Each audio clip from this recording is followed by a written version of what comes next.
She believed in getting paid to wait. She would never own anything that didn't send a check to her each month or each quarter. And she would live off those distributions. But if it didn't pay you money, she didn't get it. She didn't consider it an investment. She'd call it a speculation. Bitcoin is going to break into two asset classes: blood coin from China and clean coin.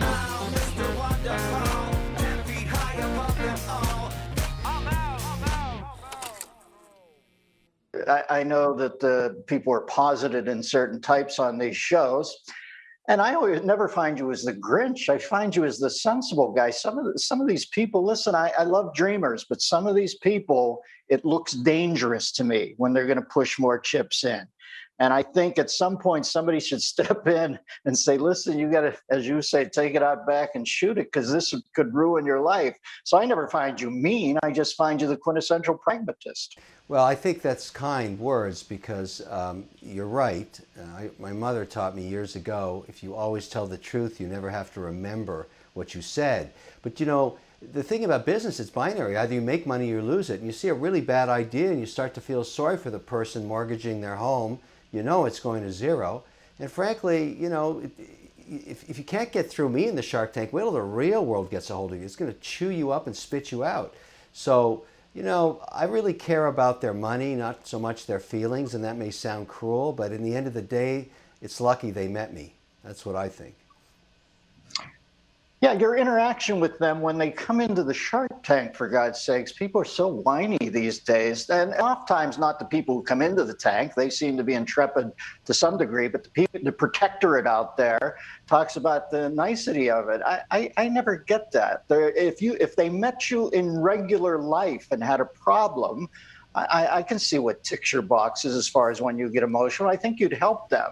This is an exchange of information here. They've got a product. You have an expertise on gleaning whether products are viable or not.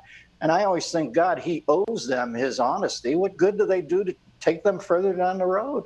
Yeah, I mean, I agree with you. But, you know, you got to remember something about Shark Tank. It's been around now for 12 years, shooting its 13th season. It's created dozens of multimillionaires, sold billions of dollars worth of product. It doesn't, you know, lightning doesn't strike every time, but every once in a while you get this incredible idea, a fantastic concept, and then you've got the benefit of millions of eyeballs through syndication, 8 minutes of primetime television. I mean, your customer acquisition costs go to zero and you make a ton of money. It's not uncommon to sell $5 million worth of a product that's seen on Shark Tank that same night. That happens all the time.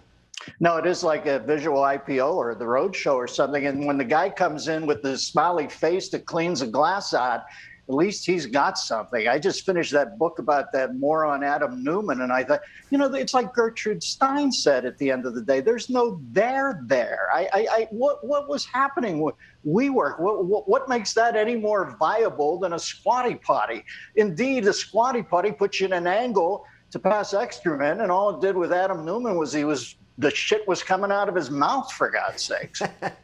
Well, I've got one for you if you want to go down that path. Check this out. This is a cat DNA kit. Now, you're going to pay me $29, and I'm going to tell you when Kitty's going to bite the big one. Or you could spend a lot less and just buy a new kitty. But hey, I'm not a cat guy. You know what I mean? I don't like cats, but I love cash flow.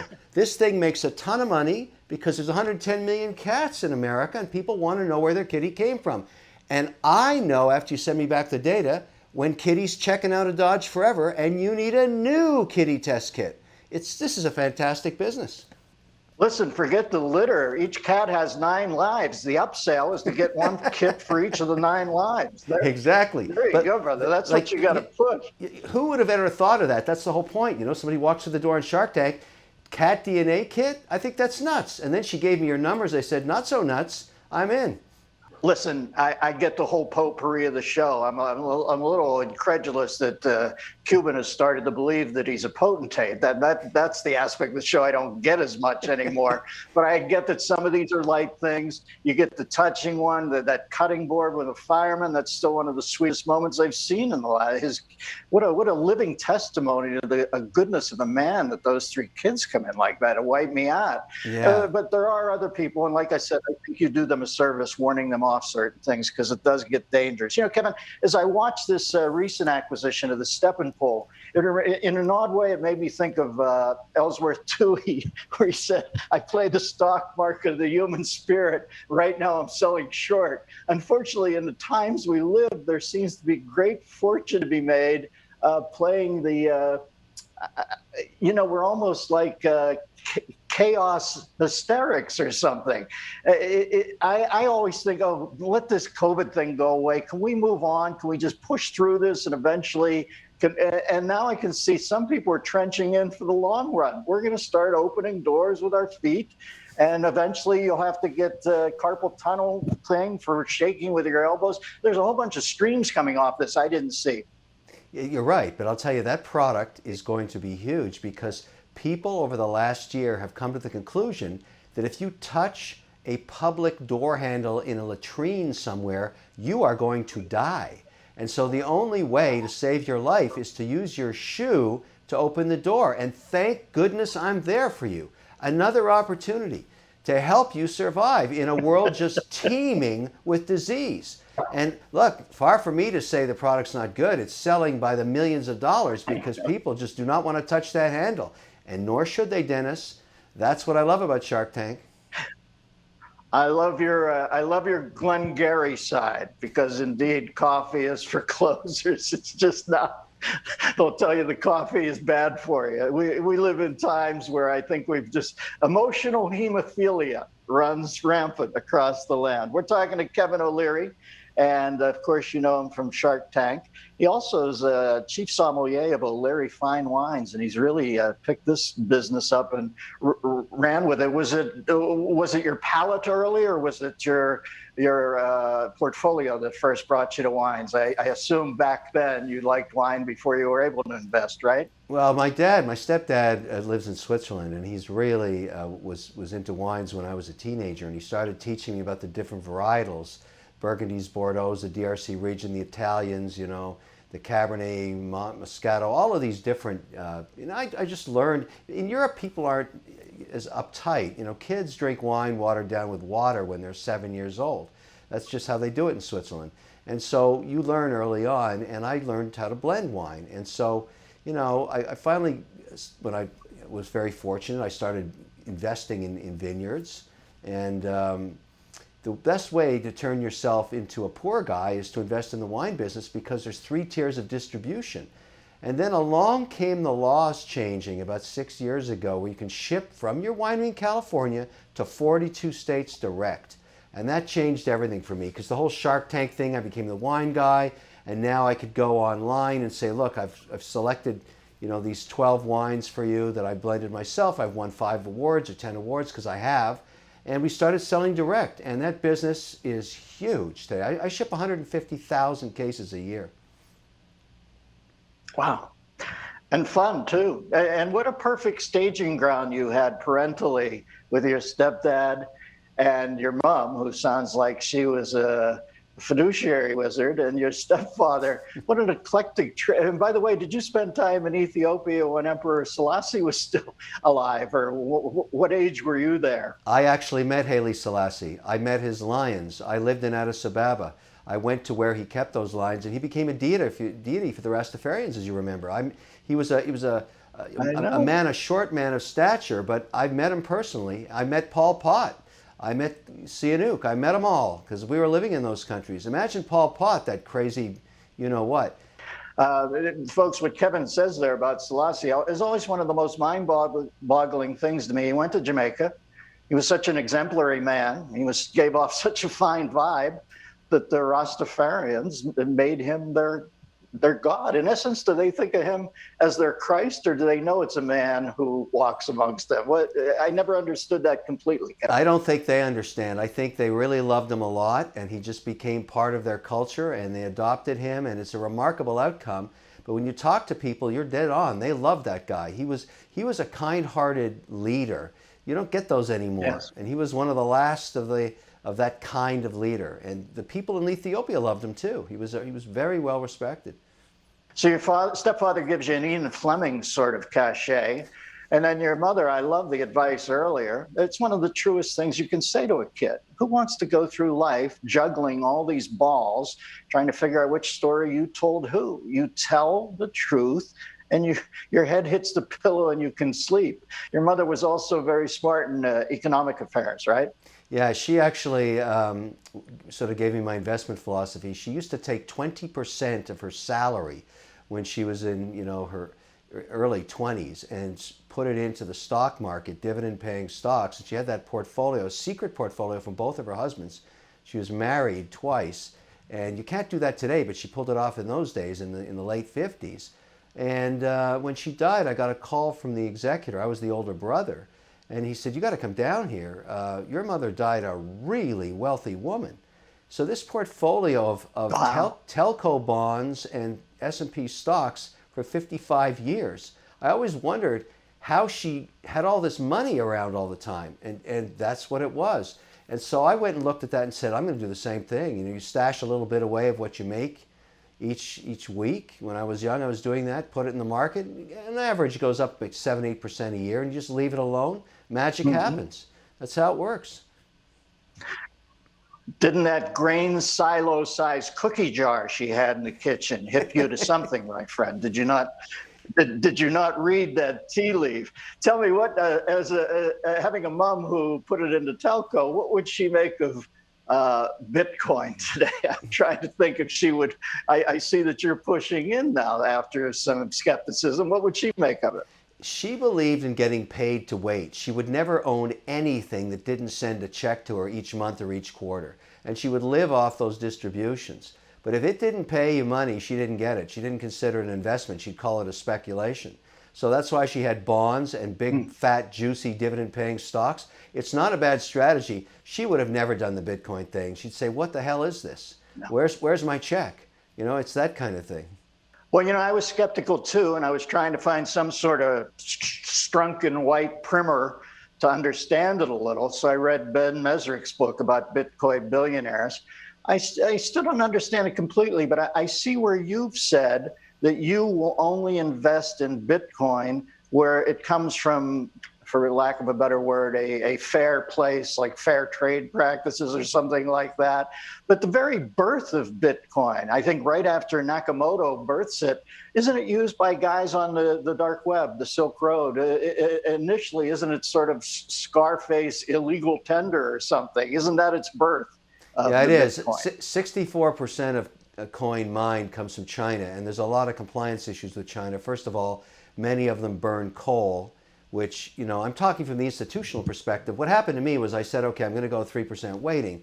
And then I started getting phone calls from all these institutions that I work with, because I've got other businesses that service institutional financial services. Mm-hmm. And they called me up and said, hey, wait a second, where's this coin coming from? I said, who cares? They said, we care. We care. We don't want to invest in anything that's mined in China because of human rights issues, because they're burning coal. And, I had to listen. So I started looking at it and said, well, I got to find miners that are doing this on a compliant basis, that aren't, burning coal and sticking it in the atmosphere. Because I've got 10,000 employees in my supply chain in all the companies, and they're all into sustainability.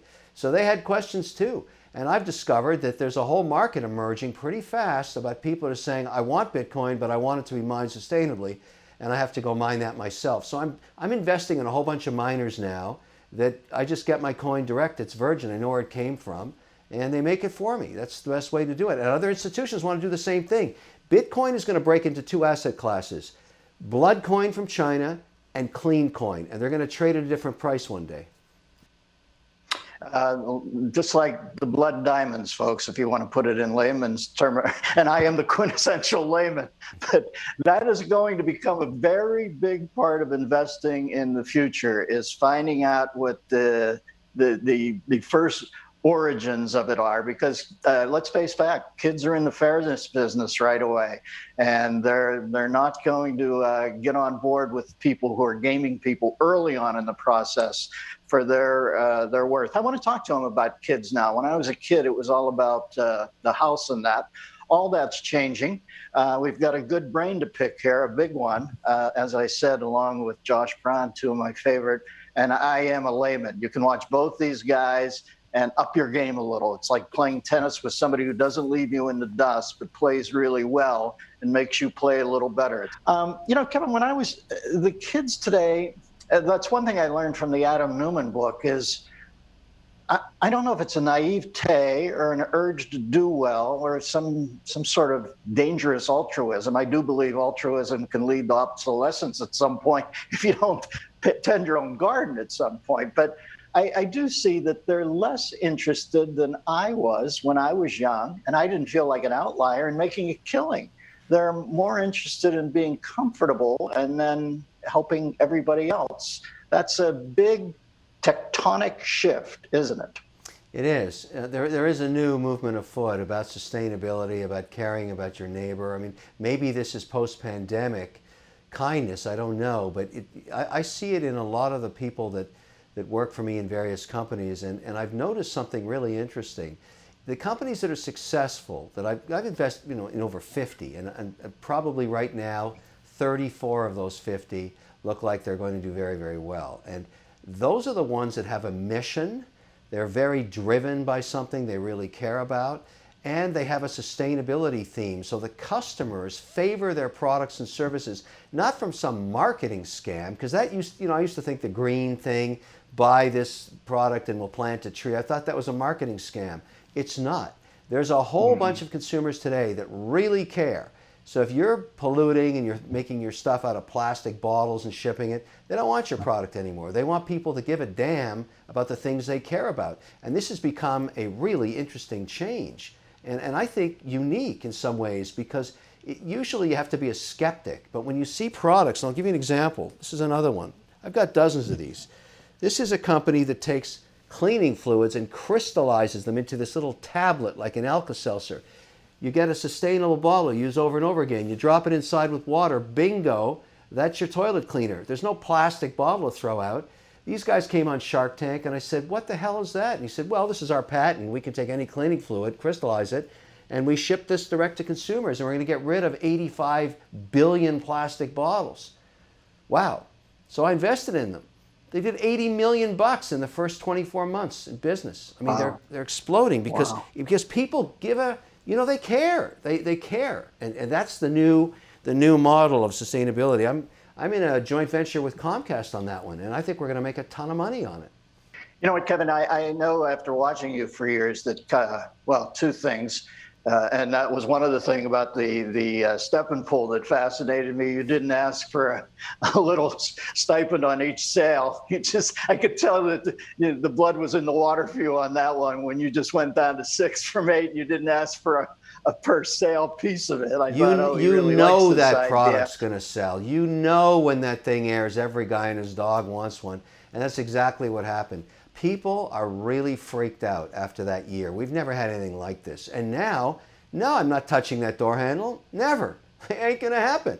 And the thing about that product was they designed it so you didn't scuff your shoe, because most of them have that little, the teeth on, so you stick your shoe on it and you scratch your leather. It's stupid. Not these guys. They figured that out. Smart. I think the good-heartedness moving into the marketplace is going to eventually skew customer acquisition costs? Or do you think it'll remain a constant? I know that's important to you. If the word gets out on the street amongst young people that you're doing the right thing, making a buck but not being piggish about it, I don't think you have to spend as much to procure them. I think they'll come to you if they feel you're doing the right thing, right? Yeah, you're right, because of social media. What happened is now, because of the immense power of the direct communication with your customers, that these successful companies are utilizing, because they grew up with it. They understand how to tell their story. And people smell bullshit a mile away now. You can't scam them anymore. So if you're a big company and you're trying to BS about sustainability, they don't believe you in the first place, which is why all these new brands are emerging so quickly. They're basically saying, look, I'm not a scammer. This is exactly what I'm doing, and I do care about sustainability, and I've done this or that. And it's an honest dialogue. It really, really makes a difference. I'm amazed. I keep looking at these examples. Here's another one. Here's a company that makes greeting cards, Love Pop greeting cards, all right? That's a greeting card. Beautiful. They went from retail during the pandemic and shifted 79% of their business direct to consumer by telling their story, saying, you got to buy direct from us, we're going to go out of business. If you like our stuff and you send it to your mother and whatever, and that direct communication, boom, it just exploded. And they had millions of people ordering their cards. I mean, I'm amazed at the power of television, the power of social media, the power of podcasting. All of these direct-to-consumer vehicles have changed how business is emerged in America. And if you're not hip to that and you're not doing it, you're going to zero. That's what's going to happen. You're dead. You're dead. Well, that was one thing about the Newman book that I read that did make sense to me. As you said, those guys, I think, as I've read, they now realize they don't need the office space anymore. It's almost like brick and mortar is going the way of the Cabbage Patch Kids or something. But that's going to be a big challenge in the future, isn't it? Malls, stuff like that, places you have to go to that have many doorknobs, and it just seems so much easier to do it from home, right? I think right now it looks like I've got some data, just my own companies, out of those 10,000 supply chain people, about 15% have no interest in coming back to the office. They were the ones that worked in compliance, accounting, and logistics. They worked in those little cubicles. They don't want that anymore. They have no interest in working in a cubicle. So they're not coming back. And if I can't accommodate them, they're going to work for somebody else. That's going to become a feature of employment. Again, they're raising their kids, they're in the suburbs, they're taking care of elderly parents. Whatever it is, they know with certainty they can run their business remotely, like we're talking right now. All this technology has empowered this digital pivot. And frankly, I think the economy is more efficient that way. Why do you have to fly all over the place to do business anymore? Why can't you just do a Zoom call, work out a deal, and fulfill it? It's so much easier than staying in a crappy motel, eating bad food, and flying all over the place, and particularly in the winter when travel sucks. Who knows? Willie Loman might still be alive if we had Zoom back then. I'm fascinated by entrepreneurs, and I always think that part of it is, they dwell in the ether, but also part of it is, I think when they see something that's about to happen, they realize they want to step through that Stargate as quickly as possible. I used to golf with Richard Rainwater up here, and he was just an aw shucks guy when we golfed, but I knew he was a wizard, so I'd pick his brain. And he told me he was golfing once in the Crescent down in Dallas, and a guy pulled a phone out that was the size of a walkie-talkie from the old TV show Combat. And he said, "What's that?" And the guy said, "It's a phone." Richard Raynor said, "We're on like the third hole." I said, "It's a what?" He said, "It's a phone." He said, I said, "I can't finish the round." He went back to the clubhouse, called Sid Bass and said, "We got to liquidate and push everything. There's a phone out there now that you can carry with you." So I think at some point, is it not an entrepreneur, you've got to glean it first, then you have to act very, very quickly, right, Kevin? Yeah, because it's not just domestic competition. There's a guy in Shanghai or Mumbai that wants to kick your ass and is willing to work 25 hours a day to do it. I mean, I see that all the time now. I mean, great ideas here, or any great idea anywhere can hit the market in a matter of weeks. If you're not first, you're going to have, and even if you are, you're going to have competitors that come after you. It really is a global competition. There's no question about that. And I watch it happen all the time. So I'm in the same boat. When I see something I like, I invest in it and try and blow it up really quickly. The best way to defend yourself is to get market share. Even if you don't have a proprietary technology, if you got market share, that's hard to emulate, hard to get. So, the people that bring products out first tend to, like the Snuggie. Remember the Snuggie? There's a million knockoffs of the Snuggie, but the Snuggie made all the money, and everybody else tried to beat them. It's too late. The one I've watched over the years, and I can't even remember the episode. I don't go back and watch, but the guy who had the ring, it's such a part of the Americana now. I'm trying to think, how did he go through and not get money? What was his ask? What fell apart that evening? He asked for $600,000. He's now a friend of mine. His name's Jamie. He works directly for Bezos at Amazon now, and we do a lunch every year on Nantucket on July 4th, where we invite our families together. It's a lot of fun. He's a great guy. It's sort of a ritual we do each year. But he asked for $600,000. He had no product. It was just a prototype, and he wanted it in equity. I said, "I'll give you the $600, but I want it in debt, and I want a little taste. I want to wet my beak on 2.5% options in your company. I know I'm going to get diluted into oblivion because you're going to issue so much stock, but the debt's the debt. You're going to have to pay me back at a reasonable rate. I think I quoted him 9% or something for 5 years. I mean, that's a good deal. And he said, never. I can go raise money easily. I don't need your debt. I don't want to be, be underneath a cap table that I owe you $600,000. And had I done that deal, not that I ever cry over spilt milk, I think I would have made about $800 million. Some guys come in though. I think that there are guys who come in who piss me off. Who they're there. It's pound wise, penny wise, pound foolish. They come in to be on a TV show and get it out there, and they're not taking. They're not giving the proper cachet to a shark. It's such a big thing now. It's two of them in your corner can really help you. So the guys who come in just to get on TV, I don't think he was like that. I almost think in retrospect, he would have dealt if he heard the right thing, right? Yeah, it's true, but I have a different view. That was years ago. Today, I know my value as an investor, and so when people make me offers and say, well, my last round was at $1 billion pre-money, I said, I don't care about any of that. There's only one Mr. Wonderful. I'm going to make you an offer. I'm not going to negotiate with myself. If you like it, take it. If you don't, don't. Because there's lots of other people who are making me offers, but I set my own valuation based on my own value. And some people hit the bid and some people don't. But I never go by what they think their business is worth. I got a whole team of guys, and I say, on top of that, I want the Mr. Wonderful discount. Because when I become an investor, millions of people hear about it, and I deserve to be paid for that. I'm not free, I'm not a cheap date, but I'm happy to work with you. And at the end of the day, it works out 50% of the time. But I never compete with myself.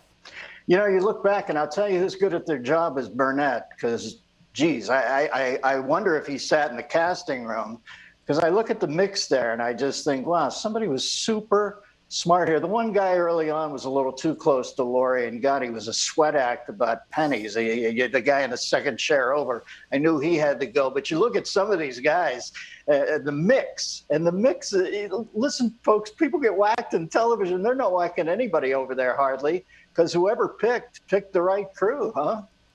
I remember that breakfast with Burnett at a place called Shutters. He called me up, and I was working in England for Discovery Channel at the time. He said, get over here, I want to have breakfast with you.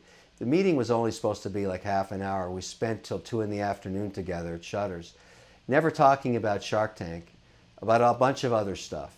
And he said, look, limo's going to pick up in the morning. We're going to shoot on the Paramount lot. Anyway, so I'll pick up at 7 o'clock. And I said, so what's this all about? He said, I'm looking for a real asshole for this new show I got called Shark Tank, and you're the guy. And I said, okay, that sounds good. Let's go. I didn't even know what the show's about. I just sat there in the morning, and I said to him, you mean you want me to invest my money in this stuff? It's my money? That was the first thing I remember saying to him. And we never looked back. We never looked back. And he used to say to me in season 4, I'm saying, hey, Mark, I'm getting all this hate mail. And he says, don't go changing. Don't go changing. He's terrific. He's a really fun guy to work with. Yeah, smart guy. I'll tell you what, Kevin, in a world where I don't quite understand what's going on, but I realize I'm in the middle of a huge shift in many ways, I still periodically need the totem of the meritocracy, and I will run towards it. Now, Shark Tank's not perfect. I know it's a TV show, but at some point I am still, as I know many of your viewers are, highly enamored of somebody who sits at home, thinks of something, acts on it, pushes it to the point where they have the balls to walk down an aquarium hallway and sell it to a bunch of people, get the money, and push it further down the road. To me, it's almost the last outpost of the American dream in some ways. So I'm appreciative. I know your fans are, and you play a key part in that as the cool pragmatist in the middle. There's a reason you're still in the middle of the panel. I appreciate that. I'll tell you, after all these years, something amazing has happened to me, because when they come down that hall, they're nervous as hell. It's the first time all the cameras and lights are on them, but they have to stand while the floor director gets the Steadicam to get that shot of them beside their product, which takes about 90 seconds. And the floor director will say, don't say anything, don't move, just look ahead. And they're looking right at me. And I look right back at them, and I keep, laser focused on their eyes, and I can tell right there after about 30 seconds, winner or loser, just from the aura, just from their ability to project their confidence or not, right there, and they're standing on the carpet. I mean, it's remarkable, and I'm not wrong anymore. It's just the weirdest thing. And I admire their total guts to do that, because they can practice in front of the mirror for 2 days if they want. But when you get there and the cameras are rolling and you're there, it's scary.